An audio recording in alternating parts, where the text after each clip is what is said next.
3AW, and we're linking up, and I felt very nostalgic about tonight. Phil, good evening. Oh, hi guys, how are you?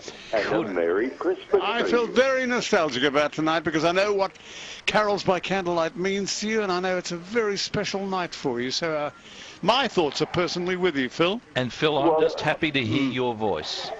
Well, thank you guys, because all the more so, Bruce, because it was 25 years ago tonight, on Christmas Eve, that we did our very first Remember When broadcast together, as you will remember. Yes, it was a night of hurricanes and storms, Phil. Yes, it was.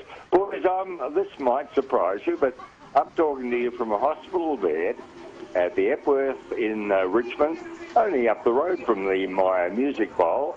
I think, you know, Bruce, over the last couple of weeks I've been trying to shake off a chronic bronchitis, and some nights I'd come to work and some nights I wouldn't turn up, and it came to a head this week when I was really, searching for breath, and really my lungs were tearing like I was drowning, so I really had to end up here in the Epworth. They've given me the best of attention, and with a bit of luck I'll be home over the weekend, and I'll try to come back to work on Sunday night. Well, that's very good news, Phil, and you've been greatly missed at a very nostalgic time, and I know what this means to you, as I mentioned earlier, how important it is to you and to the listeners as well, that you're not with us and the family at this time. And Phil, you'll be pleased to know that today, because obviously helping Bruce last night for a couple of hours, there were so many calls to the station, to me, and then emails coming through just saying, how are you going? And I said, hopefully back on air Sunday evening. Well, that's wonderful. And boys, do me a favour and just describe the scene to me, if you will. Well, we're in the same position as we were last year at this time, on the ridge looking down into the Myer Music Bowl from a very good vantage point, where we're sharing this particular actual area with the channels of Channel 9 and all the other allied programs. But just a sea of people, families enjoying the night as the sun dies and the city of Melbourne comes to life. And Phil, in front of us are all the people seated. They've got their little garden chairs, but to the right and the left on the green banks with the beautiful grass, there's another series of people. There's a couple of big screens up. The orchestra and the stage are on, the orchestra and the choir on stage already. And they had a terrific kids show leading up to this period of time now, so a lot of the youngsters entertained. And all around the top here, they've got coffee, food outlets, a whole lot of things for people to do. And face painters. Well, know that I'm with you in spirit, boys. And to each and every one of you, and Bruce and I thank you for all your lovely cards and gifts and greetings. Christmas greetings to you and to all of those who love you. Who in particular?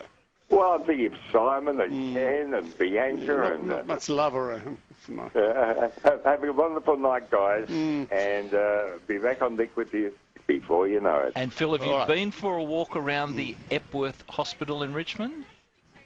I haven't really felt up to it, David. My lungs have been bursting, but why do you ask? You'll see a few little plaques about AW because we're a very proud supporter of that hospital in many ways. Phil, thank you very much indeed for allowing the time and giving your time to us tonight. Merry Christmas, boys. By golly, if what was planned, I was going to go to your place, you were going to pick me up and then bring me in here with the both of us.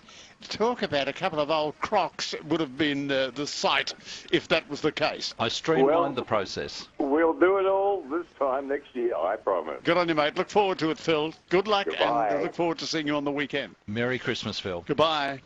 Very, very lovely for him to give us the time, and he's sounding good. Very bit weak. Yeah, well, he was up front saying what it was, but they're looking after him, and the Epworth is amazing. 2128969693 the Epworth, and after 8 perhaps. Nice, wonderful word, and well, it's the only word that he knows. Ken Francis is under the stage. And has something, and it's going to be like a magician each time I go to Ken, because he's a man of very few words but great action. The actions are in magic as to who he can, well, pull out of a hat. Ken, what's doing? Hello, Hello, Bruce. Hello, David. Sorry, let me get rid of that because I'm getting a fair amount of echo here. The modern technology is a wonderful setup. Oh, what a shame. Good start, Ken. I'm hearing myself back, and it's rather disconcerting. Merry Christmas. Merry Christmas to the both of you boys before I say anything else. Yes, don't worry about that. Let's plough on, Ken. And to you, Ken. The agreed plot was... My best to Phil, who I know would be listening tonight and would be missing being out there in that booth with you boys. But it's a very special night. I realised, boys, that this is my 18th year doing this year for you on Nightline and Remember When. And it started as an experiment, didn't it? It did. They said this fella from Australia Post, his name is Francis, he said he'll have a roving mic and he'll have Judith Durham. That's about all we can offer you.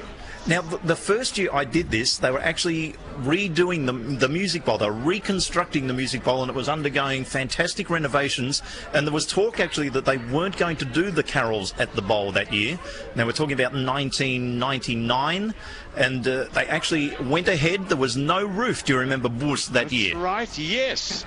No roof over the bowl, but the show went on, and it was one of those magical nights. The hosts that night were Jennifer Kite and Glenn Ridge. That's right. Yeah. Now, it was back in the days where Simon lent me his mobile phone because I didn't have one back then. I couldn't afford it. So I had Simon's mobile backstage putting the guests on. And I don't know if you know, I don't know if I've ever told you this, but you and Phil actually interviewed Glenn Ridge while I held the phone to his ear and he was putting on his pants.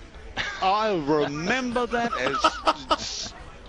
as true as you're standing here. Rhonda Birchmore had her underpants off. Well, not her underpants, but she was getting changed. Yes. Prefab equipment seen to half of Melbourne up Swanson Street. It's all true. But it's very salubrious back here now.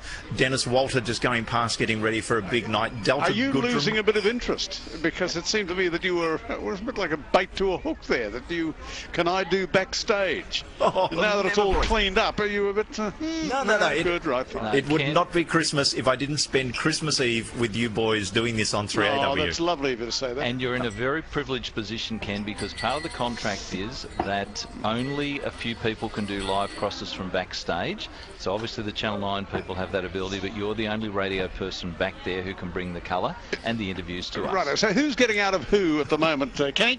Well, at the moment, everybody's in behind closed doors. I do believe I did see maybe just a touch of red velvet under a bit of a curtain there. So just a moment. Sorry. Red velvet's in town. Well, there was a touch of red velvet, maybe with a little bit of white fluff around the edges. So we may be in for a nice appearance from a certain Father Christmas tonight.